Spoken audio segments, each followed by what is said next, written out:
Guys हम देख चुके हैं इलेक्ट्रिक विद्युत क्षेत्र रेखाएं और उसकी गुणधर्म हम देख चुके हैं। ठीक है ना। अब हम बात करेंगे विद्युत द्विध्रुव की, जो कि हमारा नेक्स्ट टॉपिक होगा। तो देखिए विद्युत द्विध्रुव,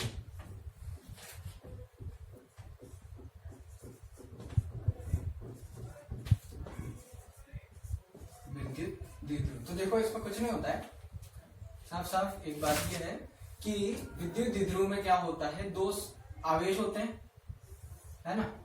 कौन कौन? दोनों आवेश क्या होते हैं, समान परिमाण के होते हैं और विपरीत आकृति के होते हैं, मतलब प्रवृत्ति के होते हैं, और दोनों को कुछ अल्प दूरी पर रख दिया जाता है। जैसे कि एक आवेश ले लिया मैंने, जैसे इधर रख दिया मैंने प्लस क्यू और इधर रख दिया मैंने माइनस क्यू। तो दोनों का परिमाण क्या है, समान है, लेकिन दोनों की प्रकृति जो है वो विपरीत है, अलग अलग। ये धनात्मक है, ये ऋणात्मक है। तो दोनों के मध्य कुछ अल्प दूरी होगी, माना कि अपन क्या ले लेते हैं, 2l दूरी ले लेते हैं। आई बात समझ में? ठीक है। तो देखो इसकी परिभाषा क्या होती है, परिभाषा ये होती है,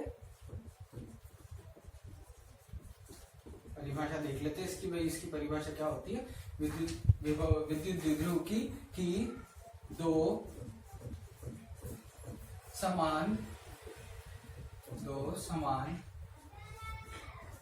परिमाण एवं विपरीत प्रकृति के अल्प दूरी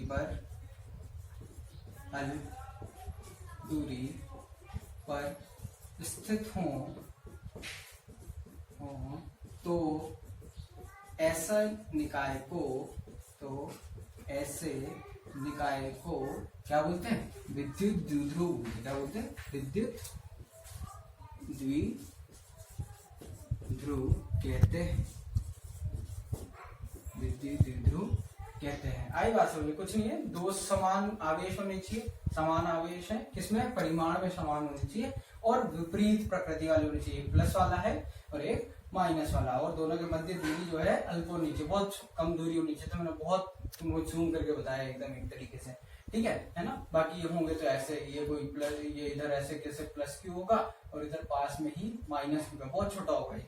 ठीक है, तुम्हें समझाने के लिए बहुत बड़ा करके बताया है। ठीक है, इन दोनों के केंद्रों के क्या बोलते हैं अपन, O से दर्शाते हैं। ठीक है, और ये जो अक्ष है, ये वाली जो अक्ष है, ये अक्ष है, इसको बोलते हैं द्विध्रुव की अक्षीय स्थिति। जैसे ये P बिंदु है तो इसको तो बोलते हैं अक्षीय स्थिति। ठीक है ना। और इसको बोलते हैं, जैसे इसके लंबवत जो होती है इसको बोलते हैं निरक्ष स्थिति। क्या बोलते हैं, निरक्ष स्थिति। आई बात समझ में? या फिर इसको विषुवत स्थिति भी कहते हैं। आई बात समझ में? ठीक है, इतना क्लियर है। देखो अक्ष की दिशा, विद्युत द्विध्रुव के अक्ष की दिशा होगी, उसको क्या बोलेंगे, अक्षीय स्थिति, है ना। और उसके लंबवत उसके केंद्र से गुजरने वाली जो अक्ष होगी उसको क्या बोलेंगे, निरक्ष स्थिति या विषुवत स्थिति। आई बात समझ? या फिर स्थिति की जगह अपन अक्ष भी लिख सकते हैं। ठीक है ना।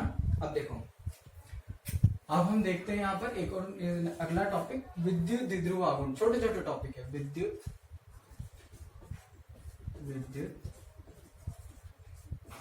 द्विध्रुव आघूर्ण। विद्युत द्विध्रुव आघूर्ण क्या होता है, देखो। अच्छा, विद्युत द्विध्रुव आघूर्ण क्या होता है, इसको P सदिश से दर्शाया जाता है। विद्युत द्विध्रुव आघूर्ण को P सदिश से दर्शाया जाता है।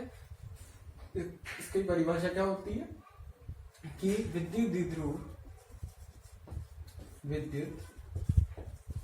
द्विध्रुव के किसी एक आवेश के परिमाण व उनके मध्य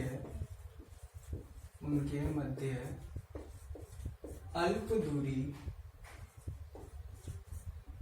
के गुणनफल को क्या बोलते हैं, विद्युत द्विध्रुव आघूर्ण बोलते हैं। विद्युत द्विध्रुव आघूर्ण कहते हैं। आई बात समझ? क्या बोला है, विद्युत ध्रुव के किसी एक आवेश के परिमाण, किसी भी एक आवेश के परिमाण और उनके मध्य दूरी के गुणनफल दोनों गुणा कर देंगे। तो P सदिश बराबर, ऐसे देख लो, P बराबर क्या हो जाएगा, दोनों के मध्य, दोनों में से किसी का एक का परिमाण ले लो तो सेम है Q, है ना, ठीक है, और उसको दूरी से गुणा कर देंगे। तो दूरी क्या है दोनों के मध्य, 2L। तो फिर ये हमारे पास क्या हो गया, विद्युत द्विध्रुव आघूर्ण का सूत्र आ गया। तो सूत्र एक तरीके से क्या आ गया, P बराबर Q इंटू 2L, ये हमारे पास सूत्र आ गया। ठीक है, अब ये देखो सदिश रूप में मैं बात करूं, मैंने बोला है सदिश राशि है, तो सदिश रूप में इसको किस प्रकार बताएंगे, P सदिश बराबर Q इंटू 2L सदिश, ऐसे इस प्रकार हम बताएंगे। यहाँ पर क्या आता है, दूरी आती है। अब वो दूरी कितनी ली है अपन ने, 2L ली है, इसलिए यहाँ क्या लिख दिया, 2L। ठीक है, अगर दूरी L होती तो यहाँ क्या लिख देते, L लिख देते। ठीक है, अब देखो P सदिश बराबर Q इंटू 2L। अब इसकी दिशा किधर होती है, देखो दिशा, P सदिश की दिशा, ये याद रखने वाली बात है कि तो P सदिश की दिशा जो होगी वो क्या होगी, माइनस Q से प्लस Q की ओर। ये इंपॉर्टेंट है जो है कि P सदिश की दिशा माइनस Q से प्लस Q की ओर होती है। तो देखो इधर, यदि मैं P सदिश की दिशा बताऊं तो माइनस Q से प्लस Q की, तो P सदिश की दिशा इस प्रकार होगी। आई बात समझ में, है ना, ठीक है, क्लियर। तो सदिश राशि होती है और सदिश रूप में इसको P सदिश बराबर Q इंटू 2L सदिश के रूप में दर्शाया जाता है, बताया जाता है ना, और उसकी दिशा माइनस Q से किधर की ओर होती है, प्लस Q की ओर होती है। कंफ्यूज नहीं होना है बिल्कुल भी, किधर से, माइनस Q से प्लस Q की ओर होती है, इस दिशा से, यहाँ से वहां तक। ठीक है, ऐसा मतलब ऐसे बोल सकते हैं जैसे A बिंदु है या B बिंदु है तो ये B से A की ओर। ठीक है, अब देख लो इसका मात्रक जो होगा, इसका मात्रक क्या होगा, देखो इसका P का मात्रक। ठीक है, तो आवेश का मात्रक क्या होता है, कूलाम, है ना, दूरी का मात्रक क्या होता है, मीटर, तो कूलाम मीटर इसका मात्रक होगा। ठीक है, अच्छा एक और चीज देखो, इसकी विमा क्या होगी, इसकी विमा की अगर हम बात करेंगे तो P की विमा जो है वो क्या होगा, Q की विमा और 2L की विमा। तो Q की विमा क्या होती है, A1 T1, बता चुका है मैं पहले। ठीक है, और ये 2L क्या है, 2 की कोई विमा नहीं होती, विमाहीन राशि होती है, और L क्या है, दूरी है, तो ये हो जाएगा L1। तो यहाँ से P की विमा हमारे पास आएगी कितना, L1 A1 T1, कैसे भी आगे पीछे लिख सकते हैं। ठीक है, तो ये P की विमा भी हमारे पास हो गई।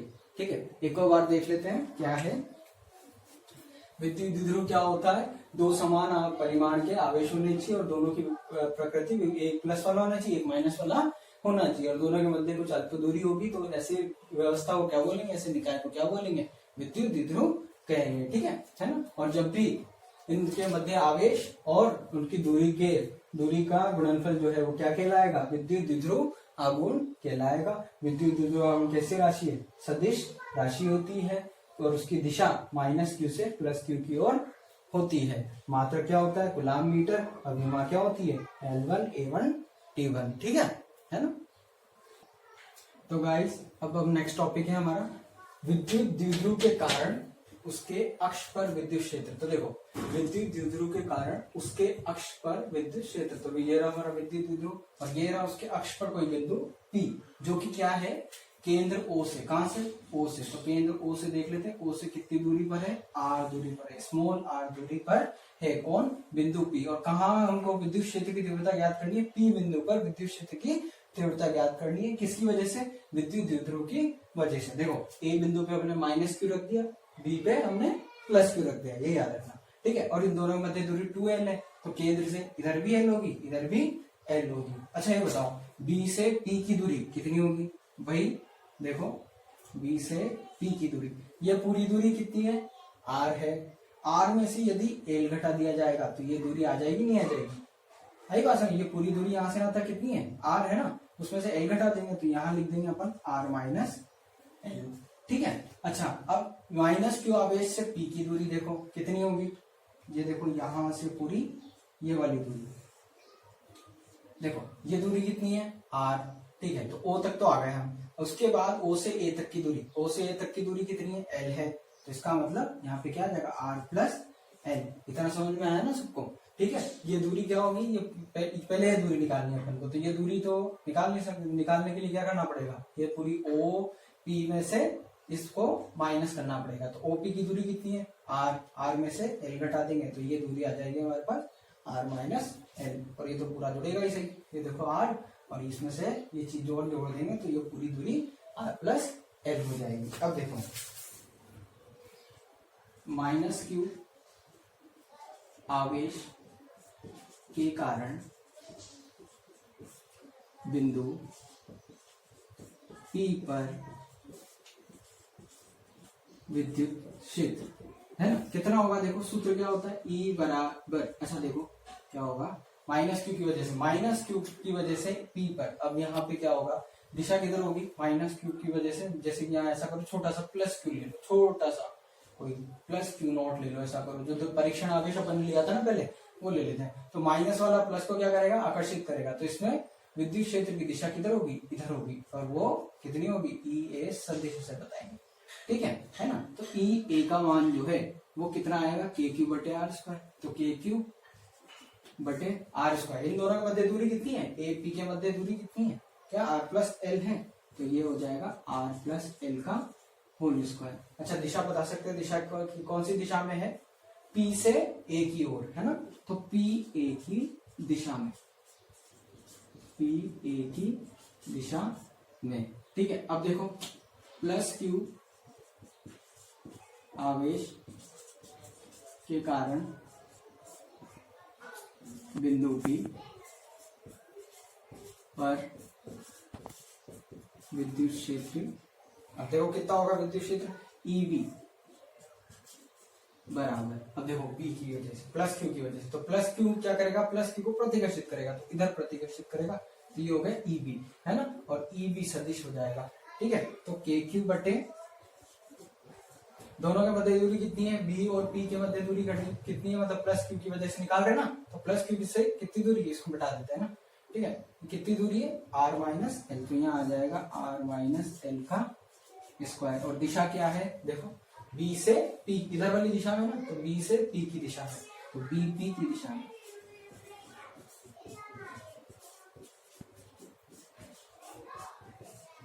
ठीक है, इतना क्लियर है। अब देखो